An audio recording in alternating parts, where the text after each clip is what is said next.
What I wonder is what she would do with the story of Denise Graves and April Goodwin, 2 of the 60 million. Slavery is not the evil here. Poverty is. We have a 28-year-old woman with 9 children living in that same city, Cincinnati. She herself was one of 9 children, and it is said she wanted to be a firefighter or a police officer, a career in public safety. Never happened. She had her first child at age 18. We have a father of 6 or 7 of those children who said, after the fact, that they should have done something, they being some social agency, they being the powers that be.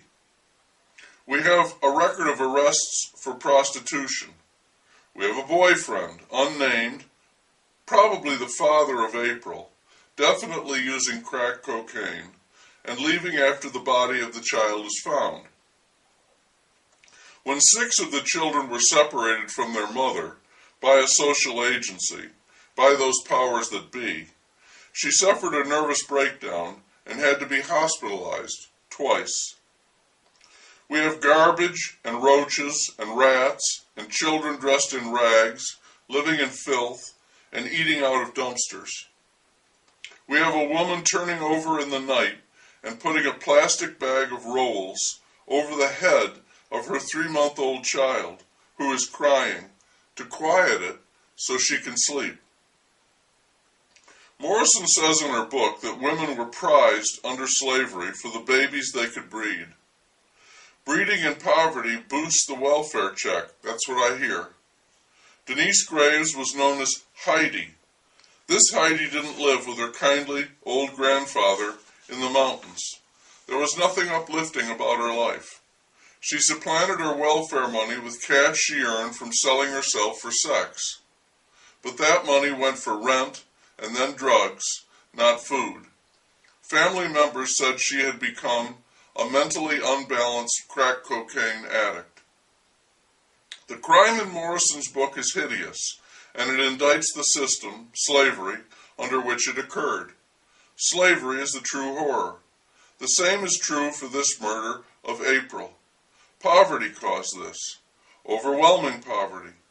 Poverty which is certainly financial, but which infects all aspects of a life, including the soul, if we have a soul. But poverty seems accidental, not a deliberate policy, like slavery.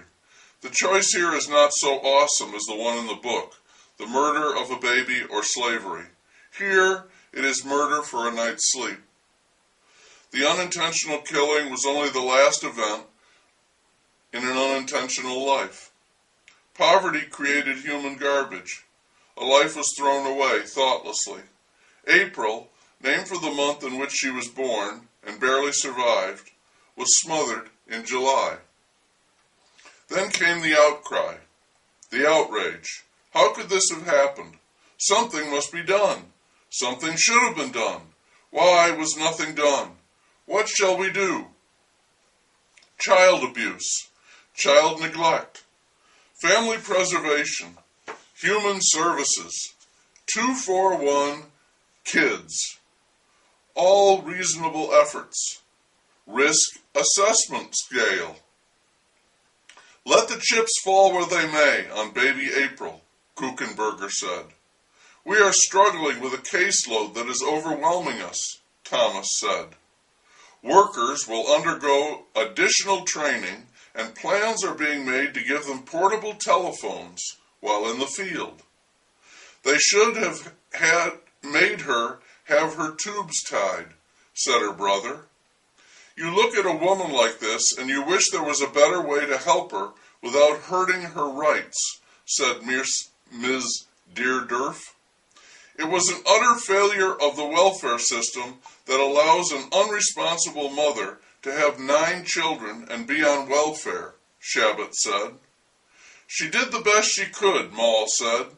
She'd go to church every Sunday and bring the kids with her. She was a little messed up sometimes, but she loved those kids. The world is socially toxic, a family expert says. Dirty you so bad. The writing is painful, Toni Morrison said, but not writing is even more painful. I tell myself, if that woman can live through it, who are you to think you can't imagine it? I thought it was time for Toni Morrison to write another book.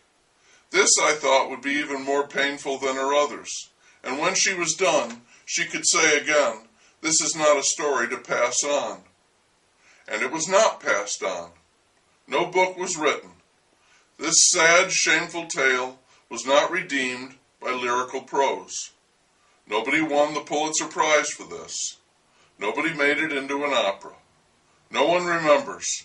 Oh, what was her name anyway? That mother. And the dead child, April. Gone. They're all gone now. What difference does it make? Time heals all wounds.